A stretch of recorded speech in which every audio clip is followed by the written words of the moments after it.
Imagine a world plunged into darkness. The sun has set, and that's it. The day is over. Your world shrinks to the tiny, fragile circle of light from a candle or an oil lamp. A world where reading is a luxury, where work stops at sunset, where the night is a dangerous, shadowy place. This was life for everyone, for all of human history. Until one man, a man who was almost left behind, decided he would steal fire from the gods a second time. This is the story of how Thomas Edison didn't just invent a light bulb. He invented the modern world. And it all started with a mother's love and a secret he carried in his pocket. His name was Thomas Alva Edison, and as a boy, they said he was addled. His teacher thought he was too slow, that his mind wandered too much. He was pulled out of school after just 3 months. But his mother, Nancy, she saw something else. She saw a burning curiosity. She homeschooled him, and she fed that curiosity. And young Thomas, he started to read. He devoured books on science, on chemistry, on everything. But there was another force shaping him. A bout with scarlet fever as a child left him with significant hearing loss. He was slowly going deaf. Now, most people would see that as a terrible disability. And it was. But Edison, he saw it as a superpower. He would later say that his deafness helped him. It shut out the noise of the world. It allowed him to fall into a deep, almost trance-like focus on his work. Inside his quiet mind, he could hear the symphony of his own ideas, uninterrupted. He started his career as a telegraph operator. His fingers flew, translating clicks and pauses into messages. It was here, in the world of electricity and communication, that his mind began to see the future. He moved to New York, broke and desperate. But he had an idea. He improved the stock ticker, a machine that reported gold prices and stock values. He sold the invention for $40,000. That's over $800,000 today. Overnight, he was rich. He was 22 years old. And what did he do with this life-changing fortune? He didn't buy a mansion. He didn't retire. He built a factory. But not just any factory. He built an invention factory in Menlo Park, New Jersey. He gathered the smartest minds he could find. Machinists, engineers, carpenters. He told them they would create a minor invention every 10 days and a big thing every 6 months or so. Their mission? To create so many inventions that the world won't have time to develop them all. Their first big project was the one everyone told him was impossible. The electric light. The world already had arc lights, harsh, blindingly bright lights used for streets and large halls.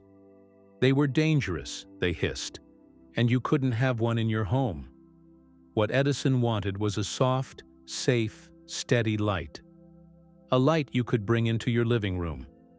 The key was the filament, the tiny thread inside the bulb that glows white-hot. The problem was, everything they tried burned out in minutes. For over a year they tested everything: platinum, nickel, carbon. They tried over 6,000 different materials from all over the world. Bamboo from Japan, cedar bark, even a hair from a colleague's beard.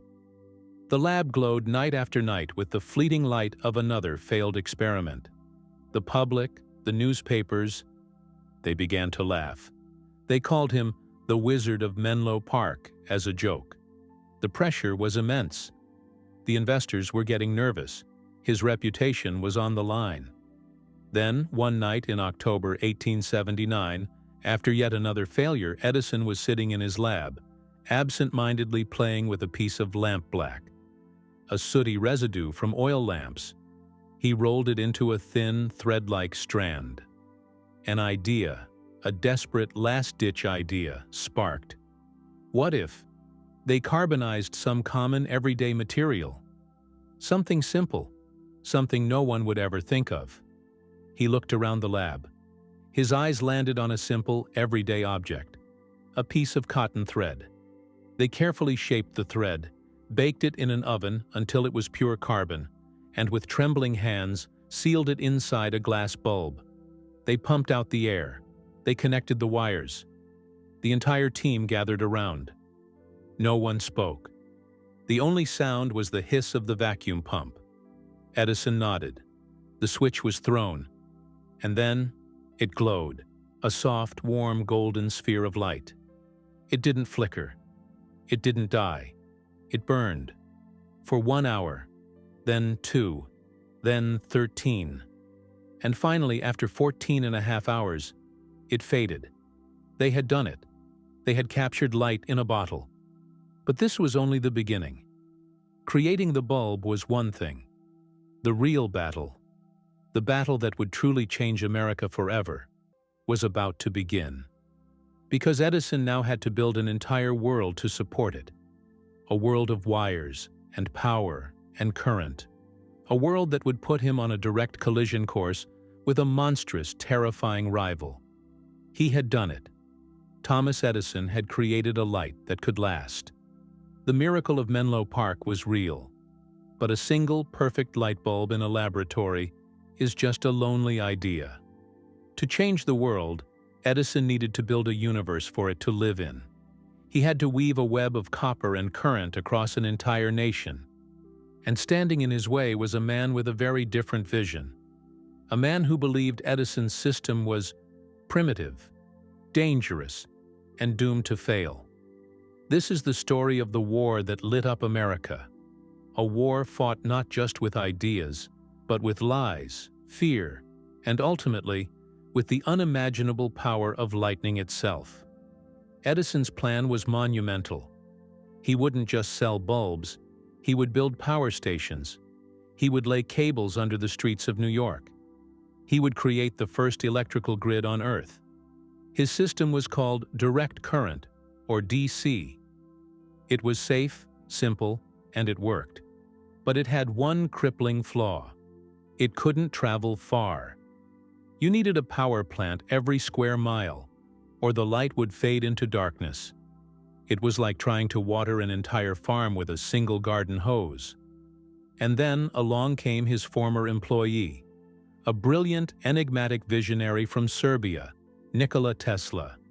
Tesla had a revolutionary idea: alternating current, or AC. AC was like a mighty, pulsing river of power. It could be transformed to high voltages, travel for hundreds of miles with minimal loss, and then be stepped down to be safe for homes. It was, technically, the superior system. More efficient, more powerful, the future. But Edison was a businessman. He had millions invested in his DC empire. He wasn't about to let this theoretical genius destroy it. So, he declared war. What followed was one of the most vicious rivalries in business history. It became known as the War of the Currents, and Edison, the beloved American hero, fought dirty. He launched a propaganda campaign to convince the public that AC was a death current. He publicly electrocuted stray dogs, cats, and even a circus elephant named Topsy using AC power, just to demonstrate how lethal it was.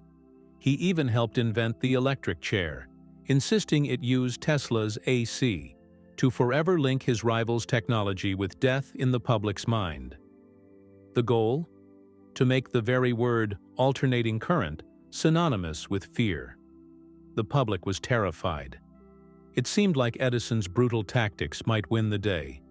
But then a chance to decide the war, once and for all, appeared on the horizon. The 1893 World's Fair in Chicago. The White City. It was to be a dazzling monument to human progress, a beacon of the future, and it needed to be lit. The contract to power the entire fair was up for grabs. It was the prize of the century. On one side, Edison General Electric, with his safe but limited direct current. On the other, George Westinghouse, backing Nikola Tesla's revolutionary but feared alternating current. The bid was submitted. The stakes were unimaginable. And when the results were opened, Westinghouse and Tesla had underbid Edison by $500,000. They won. On opening night, President Grover Cleveland pressed a button, and the White City erupted in a blaze of light. 100,000 incandescent bulbs, powered by Tesla's polyphase AC system, glowed against the night sky. It was a sight more magical than anything anyone had ever seen. A city of pure light. The world looked on in awe. The war was over. The better technology had won. So did Thomas Edison fail? Number. He lost the battle, but his dream won the war. He wasn't just a man who invented a bulb. He was the man who made us believe that the night itself could be conquered. He gave us the courage to imagine a brighter world. His true, lasting invention wasn't direct current, or even the light bulb itself. It was the idea of modern America, a nation of innovation, connected by power, unafraid of the dark. The grid that eventually powered the entire country was built on the foundation he laid. The very rhythm of our lives, work, leisure, family, all extended deep into the night, traces its heartbeat back to his laboratory in Menlo Park. He showed us that with a little persistence and a lot of courage, we could all hold a little piece of the sun in our hands. Thank you for watching.